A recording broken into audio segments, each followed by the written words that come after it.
আসসালামু আলাইকুম। আশা করি সবাই ভালো আছেন। আজকে আমরা লাইভে আসছি আমাদের বাংলাদেশের বর্তমান পরিস্থিতি নিয়ে। নাবিল ভাই, জালাল ভাই আর আমি মোহাম্মদ হাবিবুর রহমান সোহেল। আমরা ফরওয়ার্ড পার্টির সদস্য। আমরা দেশের বিশিষ্ট রাজনীতিবিদদের সাথে কথা বলি, তাদের যে চা খানকা দেশকে নিয়ে সে চিন্তা ভাবনাটা তাদেরকে আমরা জানাই কীভাবে কী করা যায়। ওই জালাল ভাই, আমাদের বর্তমান যে করোনা ভাইরাসে আমাদের কী কী করবে, যে পরিস্থিতিতে আমরা যে ত্রাণ, সেই ত্রাণ বিষয়টা কিন্তু আমাদের একটা খুব মুখ্য বিষয়। অনেকেই ত্রাণ নিয়ে অনেক রকমের লুকোচুরি চুরি দাঙ্গা হাঙ্গামা করে থাকে। তো আমরা কিন্তু কেউ একটা করে চিন্তা করি না যে আমরা সেই ত্রাণটা কীভাবে তাদের কাছে পৌঁছে দিব। সরকার তো ঠিকই দিচ্ছে, সরকারি লোকেরা কিন্তু চুরি করে, তখন তারা দোষ করে সরকারের উপরে। তো যে ত্রাণ নিয়ে আপনি কিছু বলেন।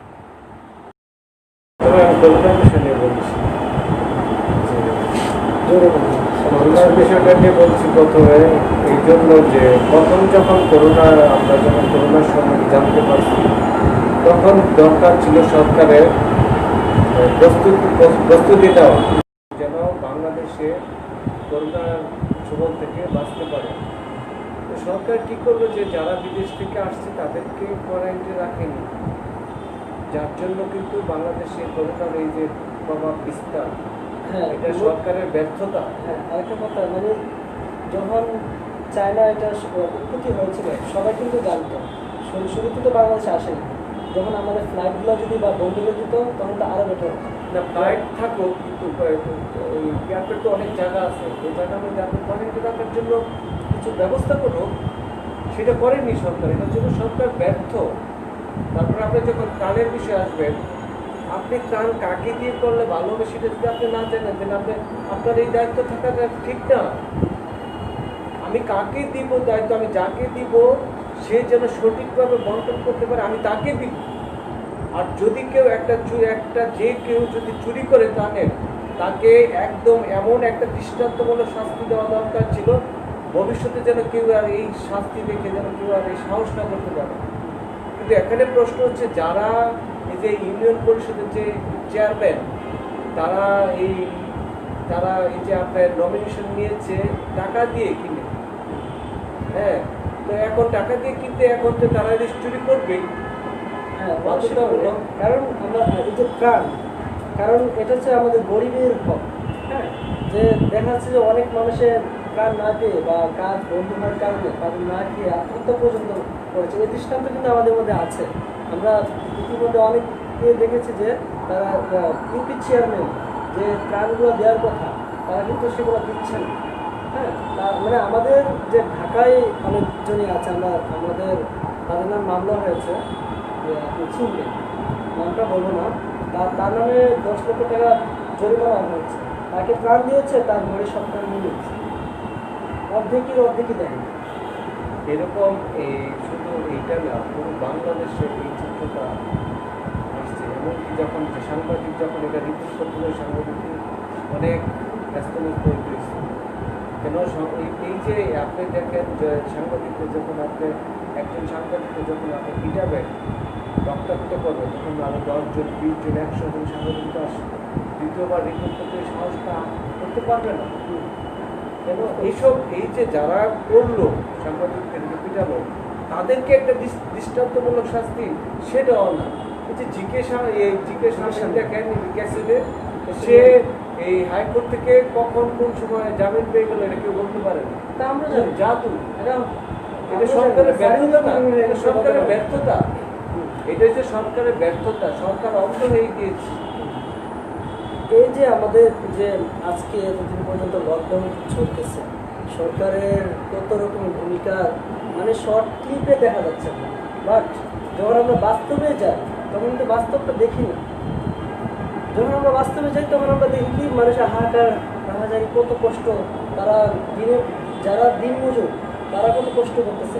তারা যখন তাদের কোনো প্রাণ দিচ্ছে, তাদেরকে একটা ফটো স্টেজের সামনে দেখাচ্ছে, ক্যামেরার সামনে তাদেরকে মানে প্রাণ দেওয়া হচ্ছে। এটা কি মানে ভালো?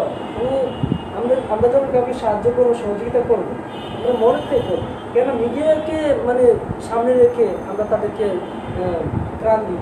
এখন এটা বলতে হয় কি জানেন, যে আমার কাছে এরকম মনে হয়েছে যে এরা মনে হচ্ছে যে আমাদের থেকে ত্রাণ দিচ্ছে, অথচ এই যে টাকায় ত্রাণ দেওয়া হচ্ছে এটা আমাদের টাকা, আমাদের জনগণের টাকায় এই আমাদেরকে ত্রাণ দিচ্ছে, সেটা সঠিকভাবে দিতে পারতেছে না, পারেনি। এটার জন্য সরকার ব্যর্থ। প্রত্যেকটা এমন কোনো প্রতিষ্ঠান নেই যে ধ্বংস হয়নি, এমন কোনো প্রতিষ্ঠান নেই। সরকার তারপরও কথা বলে সিঙ্গাপুরের চেয়ে উন্নত বাংলাদেশ, অথচ আমাদের সিঙ্গাপুরের চেয়ে উন্নত। আপনি যে এখান থেকে যান, কমলাপুর যান, গুলিস্তান যান, হাইকোর্ট যান, দেখেন মানুষ রাস্তায় পড়ে আছে। এই ইয়ার মধ্যে ওই যে আপনার যুক্তরাষ্ট্রে একজন খ্রিস্টানকে হত্যা করেছে, এই জন্য পুরো যুক্তরাষ্ট্র উত্তাল হয়ে গিয়েছে। এরা কত দামি মানুষ, আর আমরা আমার মুসলমানরা নির্যাতিত হলেও না, ওইটাই হচ্ছে আলাদা বিষয়। কিন্তু বিষয়টা হচ্ছে যে কেন এই যে আমাদের দেশের মানুষ রাস্তার মধ্যে, রেল স্টেশন, এই পুলিশ লাইন যান, সেখানে রাস্তায় পড়ে আছে, গোসলের খবর নেই, খাবারের খবর নেই। আমরা কত উন্নত আর ওরা কত উন্নত। রাস্তার মধ্যে এই যে খিদার জন্য অনেকে মা ছেলে মেয়েকে হত্যা করে ফেলে খিদার জন্য। আমরা কিসের উন্নত? মানে এক মন্ত্রী বলতেছে করোনার চেয়ে, হ্যাঁ, এক মন্ত্রী বলতেছে করোনার চেয়ে শক্তিশালী। মানে আমাদের এটা হাস্যকর না? মন্ত্রী বললো এটা যাই হোক, এটা হাস্যকর না? এটা তো আমার নিজের কাছে লজ্জা লাগে। এটা কিভাবে বলে যে করোনায় সমস্ত পৃথিবীকে স্তব্ধ করে বলছে, হ্যাঁ, স্তব্ধ করে বলছে। আরে আমরা তো এই মন্ত্রী বলতেছি যে এই করোনার চেয়ে শক্তিশালী। কি যোগ্যতার ভিত্তিতে যদি মন্ত্রী হতো তাহলে এইসব কথা এরা বলতে পারতো। জনগণের ভোটে যদি এরা নির্বাচিত হতো তাহলে এইসব কথা তারা বলতে পারতো। জনগণ, আচ্ছা, এই যে ভোট একটা আমাদের একটা নাগরিক অধিকার।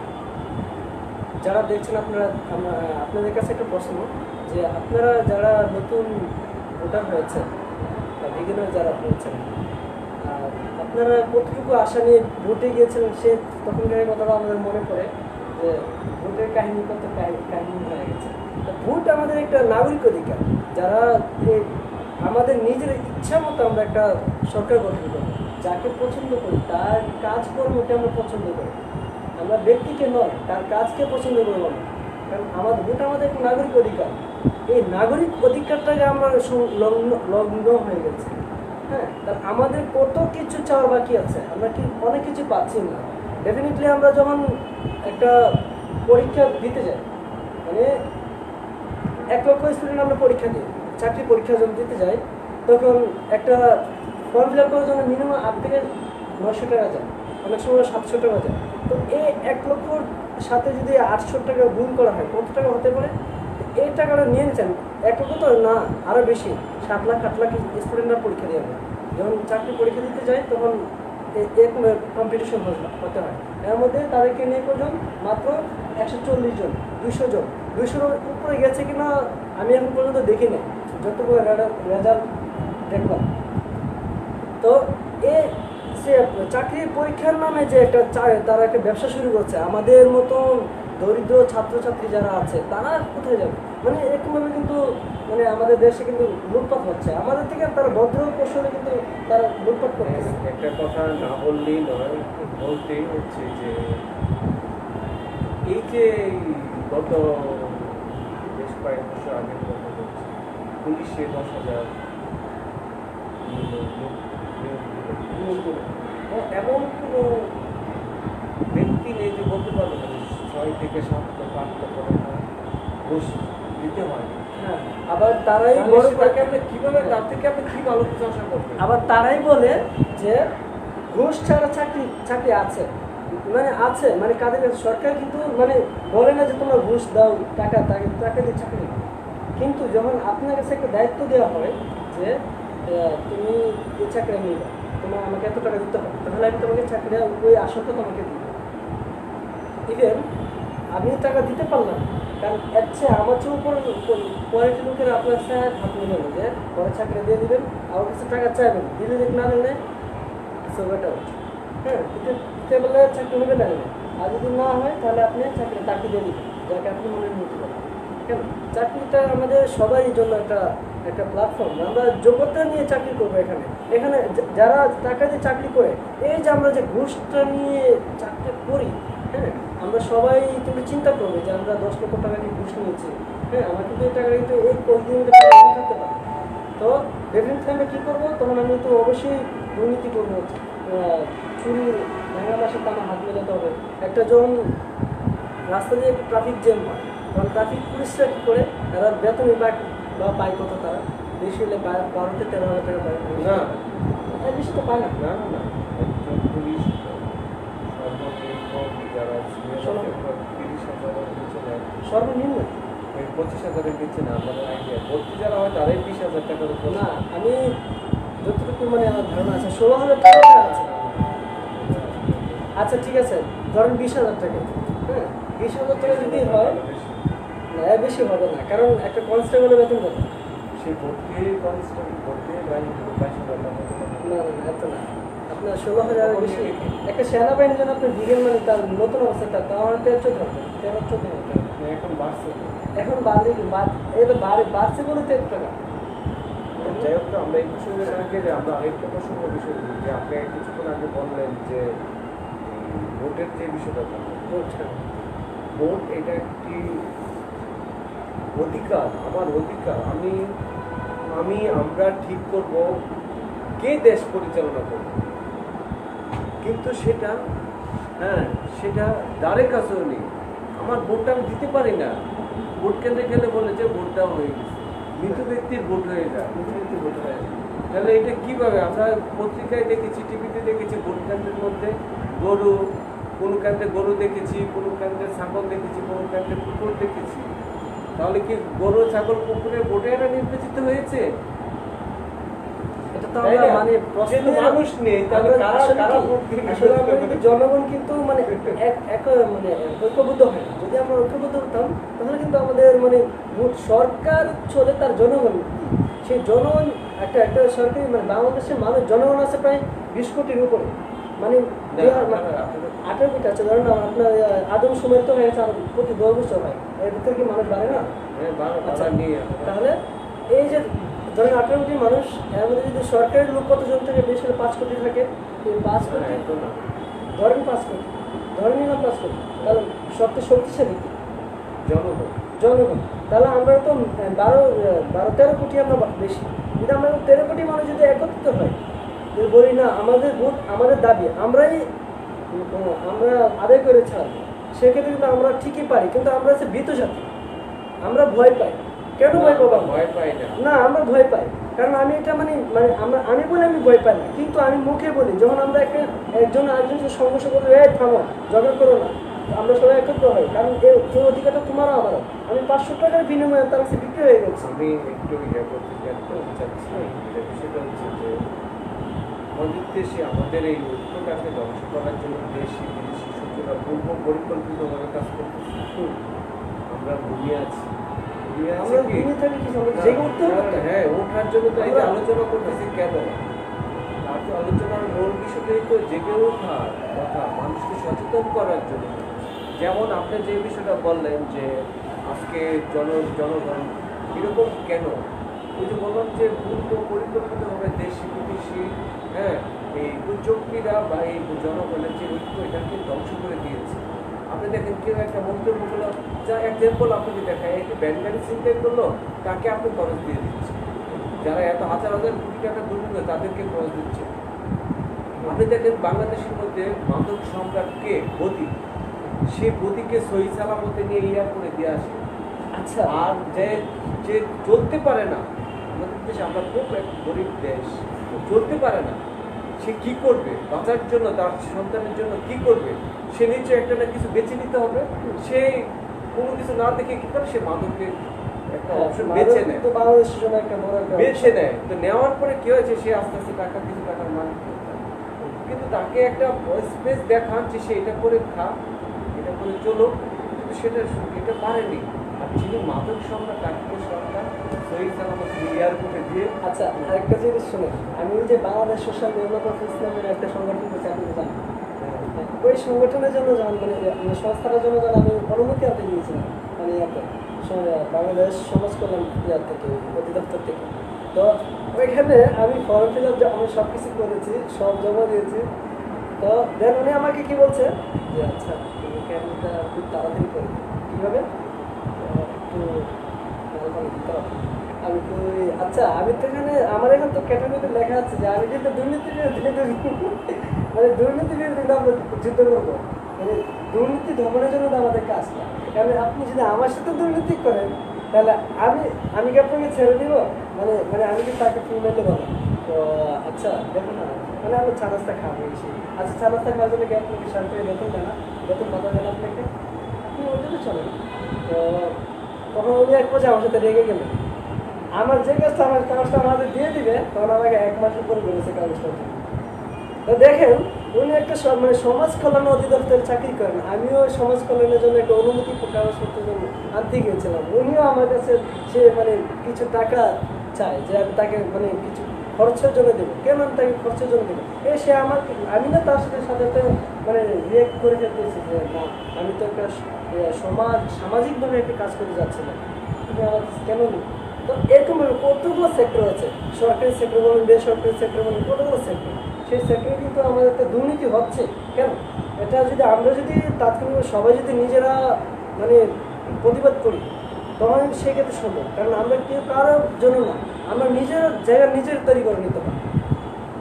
কারণ এখানে আমরা যখন পৃথিবীতে আসি, তখন আমরা একমাত্র মাই পার তার পুরো স্বার্থতা দান করেছেন, উইদাউট কেউ পারবে না। সবাই নিজের স্বার্থের জন্য কাজ করবে। আমি আমি দেশের জন্য কাজ করতেছি, সমাজের জন্য কাজ করতেছি, এটা আমার নিজের স্বার্থের জন্য না। আমি আমার একটা স্বার্থ আছে, কোনটা? কারণ আমি যদি তাকে সহযোগিতা করতে পারি, তার মধ্যে একটু দোয়া আসবে, আমি সেই দোয়ার জন্য তার জন্য সহযোগিতা করি।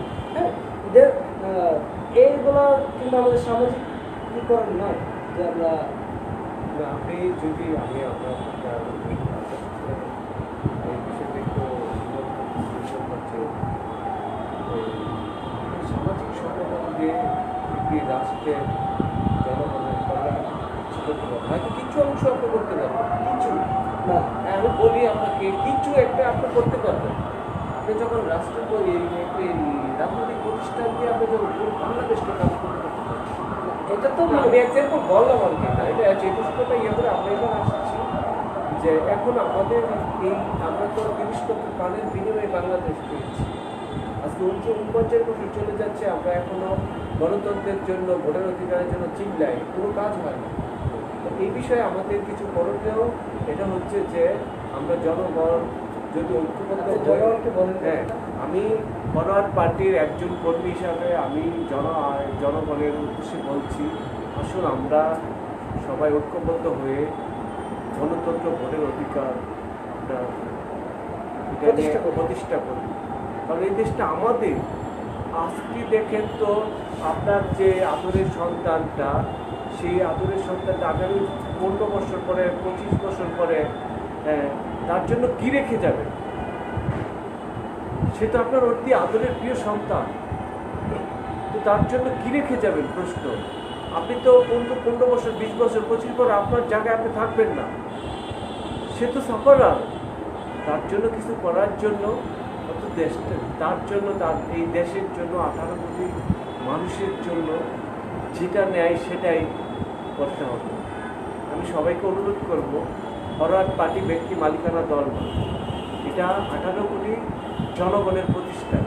আপনি যদি মনে করেন আপনি নিজে একজন সৎ ভালো মানুষ, আপনি এসে এখানে নেতৃত্ব দিয়ে দেশটাকে আলোকিত করুন। সবাইকে ধন্যবাদ। তবে আরেকটা বিষয় যে মানে ইউপি চেয়ারম্যানের বিষয়ে মানে আমি প্রশংসা করতেছি। হ্যাঁ, যদিও মানে আমাদের মানে ইউপি চেয়ারম্যান, মানে ওনার কথা না বলে নাই হয়, ওনাকে দেখছি মানে উনি আমাদের এলাকার জন্য অনেক কিছু করেছেন, বাট মানে ওনার ভালো কাজ মানে আমি কোনো একটা এক্সাম্পল দিয়ে শেষ করতে পারবো, অনেক ভালো। তো ওনাকে দেখে মনে হয় যে না, আমরা একটা এলাকার অনেক শান্তি আসে। ওনার মতো যদি আমরা সারা বাংলাদেশে যদি এরকম চেয়ারম্যান বা ইউপি চেয়ারম্যান বা এরকম এমপি মন্ত্রী হতাম, তাহলে আমরা এত প্রতিবাদ করতাম না।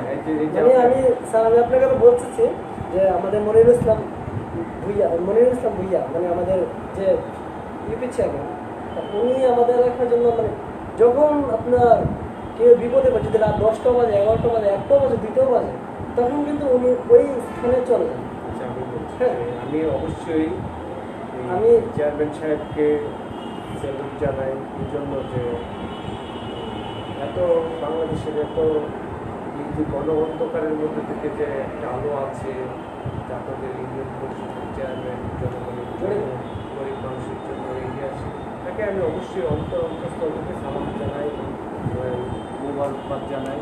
তিনি যেন আরও দেশের জন্য, দেশের মানুষের জন্য এগিয়ে আসেন। কারণ এই দেশটা আমাদের, পৃথিবীটা আমাদের আপন ঠিকানা নয়। আমি যতটুকু ভালো করে যেতে পারি ততটুকুই আমার সম্পদ, আমার সম্ভব, এটাই আমার সম্ভব, এটাই আসলে মধ্যে আপনি চেঞ্জ করতে পারেন। যার জন্য আপনি খারাপ করবেন সে সন্তান কিন্তু আপনার আপন হবে না, আপনার স্ত্রী আপন হবে না। আপনার দেহ থেকে যখন প্রাণটা বেরিয়ে যাবে তখন 40 দিনও যায় না, এরা টিভি দেখে ভুলে যায় কার জন্য এসব করবে, দুর্নীতি, চুরি, এসব কার জন্য করবে। হ্যাঁ, অবশ্যই আপনাদের এলাকার যে ইউপি চেয়ারম্যান, তাকে আমি অন্তঃস্থল ধন্যবাদ জানাই এবং ভালোবাসা রইল, তার প্রতি শ্রদ্ধা রইল যে আমাদের দেশে এরকম এখনো চেয়ারম্যান আছে। আমিও ওনার জন্য ব্যক্তিগতভাবে দোয়া করি যাতে উনি সারা জন্য আমাদের পাশে থাকে। আশা করি থাকবেন উনি, আর ওনার বিরোধীকে থাকবে না। তো আমরা বিদায় নিতে পারছি। অনেক করছিলাম ফেসবুক বন্ধুদেরকে অনেক অনেক ধন্যবাদ, যারা লাইভে আছেন, সময় শুনছেন, আপনাদেরকে হাজার সালাম। আমাদের জন্য দোয়া করবেন, আমরা যেন দেশের জন্য, দেশের মানুষের জন্য কাজ করে যেতে পারি। আর যতক্ষণ দেহে প্রাণ আছে ততক্ষণ এই দেশ এবং এই জনগণের জন্য কাজ করে যাব, এটা আমাদের অঙ্গীকার। যে ভালো থাকেন, আসসালামু আলাইকুম। হ্যাঁ, তো হাই গাইস, আপনারা সবাই ভালো থাকবেন, সুস্থ থাকবেন। এ পর্যন্তই শেষ। ইনশাআল্লাহ আগামী দিনের জন্য শুভেচ্ছা রইল, যাতে আগামী দিন আপনারা আমাদের সাথে থাকতে পারেন। আর আশা করি আপনারা ভবিষ্যতে থাকবেন, দেশকে কীভাবে চিন্তা করা যায় সুশীল চিন্তা করেন। আর কখনোই মিথ্যাবাদীকে প্রশ্রয় দেবেন না। মিথ্যা আশ্বাস সবাই দিতে পারে, কিন্তু সত্যকার আশ্বাসটা কেউ দেয় না। কারণ সত্যি আশ্বাস যদি দেয়, সে হয়তো নাও ওখান থেকে থাকতে পারে। সেই জন্য মিথ্যাটাকে সে ব্যবহার করে আপনাকে জয়ী করে দিতে চায়। এই জন্য মিথ্যাবাদীকে কেউ বিশ্বাস করে না। সো আপনারাও মিথ্যাবাদীকে প্রশ্রয় দেবেন না। So by.